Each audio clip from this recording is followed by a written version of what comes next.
Good morning students. आज हम CPC के अंदर अरेस्ट एंड डिटेंशन का टॉपिक ले रहे हैं। सेक्शन 55 है अरेस्ट एंड डिटेंशन। इसका सबसेक्शन 1 है जजमेंट डेटर में be arrested in execution of a decree. कि जो जजमेंट डेटर है उसको डिक्री के एग्जीक्यूशन में गिरफ्तार किया जा सकता है at any hour on any day, कि किसी भी दिन और किसी भी समय उसको गिरफ्तार किया जा सकता है। And shall as soon as practicable be brought before the court, और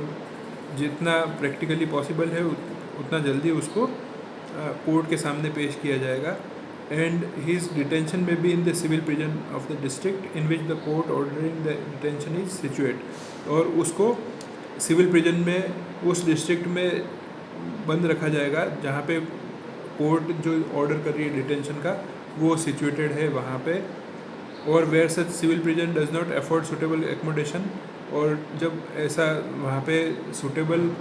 एकोमोडेशन नहीं है अवेलेबल है उस सिविल प्रिजन के अंदर, तो उस केस में in any other place which the state government में अपॉइंट, और उस केस में किसी दूसरी जगह पे जहाँ पे स्टेट गवर्नमेंट अपॉइंट कर सकती है for the detention of persons ordered by the courts of such district to be detained. और उस केस में स्टेट गवर्नमेंट जो अपॉइंट करेगी कि पर्टिकुलर उस प्लेस के जो प्रिजन है वहाँ पे उसको डिटेंशन किया जाएगा, तो वहाँ पे उनको डिटेन करके रखा जाएगा। प्रोवाइडेड कंडीशंस है इसमें। Firstly that for the purpose of making an arrest under this section no dwelling house shall be entered after sunset and before sunrise. तो जब अरेस्ट करने के लिए जो प्रोसीड करेंगे तो वहाँ पे इस सेक्शन के तहत कोई भी जो रहवास का जो स्थान है वहाँ पे सनसेट के बाद में और बिफोर सनराइज सूर्योदय के पहले वहाँ पे एंट्री नहीं की जाएगी फॉर मेकिंग अरेस्ट, ये कंडीशन रहेगी। प्रोवाइडेड कंडीशन है secondly that no outer door of a dwelling house shall be broken open, और जो आउटर डोर है ड्वेलिंग हाउस का उसको तोड़ के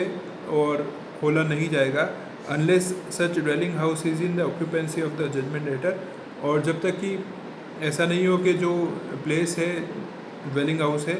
वहाँ पे जजमेंट डेटर रहता है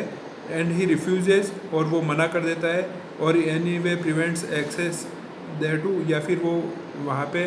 अंदर जाने से मना कर देता है, एक्सेस करने से मना कर देता है। But when the officer authorise to make the arrest has duly gained access to any dwelling house, लेकिन जब कोई ऑफिसर ऑथराइज है जो अरेस्ट करने के लिए और उसने सम्यक रूप से एक्सेस प्राप्त कर ली है उस ड्वेलिंग हाउस में, तो उस केस में he may break open the door of any room in which he has reason to believe the judgment debtor is to be found, और उस केस में वो किसी भी रूम का जो दरवाज़ा है उसको तोड़ सकता है जहाँ पे भी उसको रीजन है बिलीव करने का कि जजमेंट डेटर वहाँ पे हो सकता है। तो ये सेकंड कंडीशन रहेगी। Third condition provided thirdly that if the room is in the actual occupancy of a women, और जब कोई रूम है वहाँ पे वुमेन है एक्चुअली ऑक्यूपाइड कर रखा है वुमेन ने, who is not the judgment debtor, और जो जजमेंट डेटर नहीं है, and who according to the customs of the country does not appear in public, और जो भारत की जो प्रथा है उसके अकॉर्डिंग पब्लिक में वो अपीयर नहीं होती है। The officer authorise to make the arrest shall give notice to her that she is at liberty to withdraw, तो उस केस में जो ऑफिसर ऑथराइज है अरेस्ट करने के लिए वो उसको नोटिस देगा कि वो चाहे तो वो बाहर निकल सकती है। And after allowing a reasonable time for her to withdraw, और उसको रीजनेबल टाइम दिया जाएगा वहाँ से बाहर निकलने के लिए, and giving her reasonable facility for withdrawing, और उसको बाहर निकलने के लिए जो रीजनेबल सहायता होगी फैसिलिटी होगी वो उसको प्रोवाइड की जाएगी। और उसके बाद में enter the room for the purpose of making the arrest, और उसके बाद में वो अरेस्ट करने के लिए उस रूम में एंटर कर सकता है। तो ये थर्ड कंडीशन रहेगी। Provided fourthly that where the decree in execution of which a judgment debtor is arrested, कि जब वो डिक्री जो एग्जीक्यूट की जा रही है जिसमें जजमेंट डेटर को अरेस्ट किया गया है is a decree for the payment of money, और वो जो डिक्री है जिसके एग्जीक्यूशन में उसको अरेस्ट किया गया है वो पेमेंट ऑफ मनी के लिए है, and the judgment debtor pays the amount of the decree, और अगर जजमेंट डेटर उस जो डिक्री का जो अमाउंट है वो पे कर देता है, and the cost of the arrest to the officer arresting him, और उसको अरेस्ट करने की जो कॉस्ट है वो उस ऑफिसर को जिसने उसको अरेस्ट किया है उसको दे देता है। Such officer shall at once release him, तो उस केस में ये जो ऑफिसर है वो उसको तुरंत ही रिहा कर देगा। ये कंडीशन रहेगी फोर्थ कंडीशन। अब हम सेकंड सबसेक्शन ले रहे हैं इसका। The state government may by notification in the official gazette, तो स्टेट गवर्नमेंट नोटिफिकेशन निकालेगी ऑफिशियल गजेट में और डिक्लेयर दैट एनी पर्सन और class of persons whose arrest might be attended with danger और इनकन्वीनियंस टू द पब्लिक, और उसमें ये declare करेगी कि कौन से कोई पर्सन है जो एनी पर्सन और क्लास ऑफ पर्सनस या कुछ कैटेगरी के जो लोग हैं जिनका अरेस्ट करना खतरे में डाल सकता है लोगों को या लोगों को असुविधा हो सकती है, तो उनको shall not be liable to arrest and execution of a decree. तो वो किसी भी डिक्री के एग्जीक्यूशन के प्रोसेसिंग में उनको अरेस्ट नहीं किया जाएगा, otherwise than in accordance with such procedure, और उनके लिए जो प्रोसीजर दिया गया है वो उसके अकॉर्डिंग उनको अरेस्ट किया जाएगा, एज में be prescribe by the state government in this behalf. और ये जो प्रोसीजर है वो स्टेट गवर्नमेंट प्रेस्क्राइब करेगी इसके लिए कि क्या प्रोसीजर रहेगा उनको अरेस्ट करने का। नेक्स्ट थर्ड सबसेक्शन है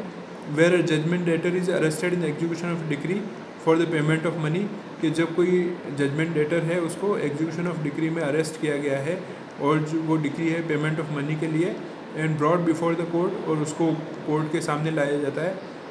the court shall inform him that he may apply to be declared an insolvent, और उस केस में कोर्ट उसको इन्फॉर्म करेगी कि वो कोर्ट में इंसॉल्वेंसी के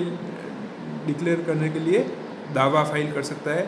एंड दैट ही में be discharge if he has not committed any act of bad faith regarding the subject of the application, और अगर उसने जिस सब्जेक्ट पे एप्लीकेशन करना था एग्जीक्यूशन का उसके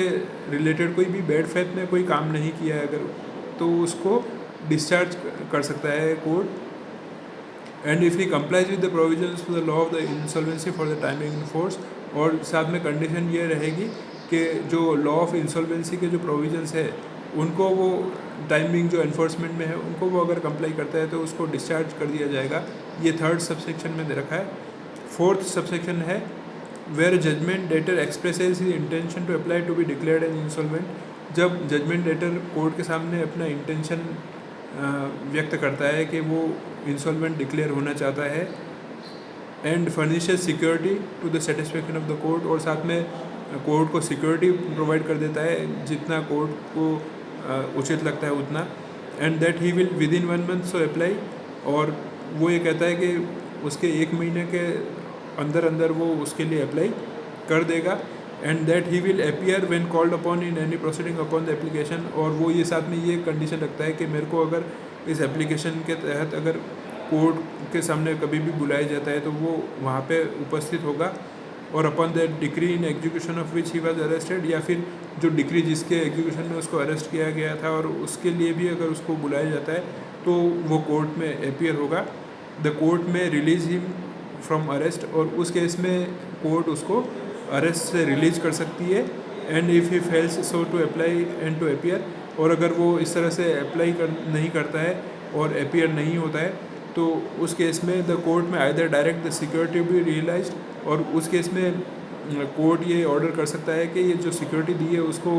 जब्त कर ली जाए, जमा कर ली जाए, और commit him to the civil prison in execution of the decree, या फिर उसको डिक्री के एग्जीक्यूशन में सिविल प्रिजन में डाल दिया जाए। तो इन दोनों में से जो भी कोर्ट को उचित लगेगा वो ऑर्डर कोर्ट कर सकती है। तो ये जो सेक्शन 55 था उसमें हमने लिया कि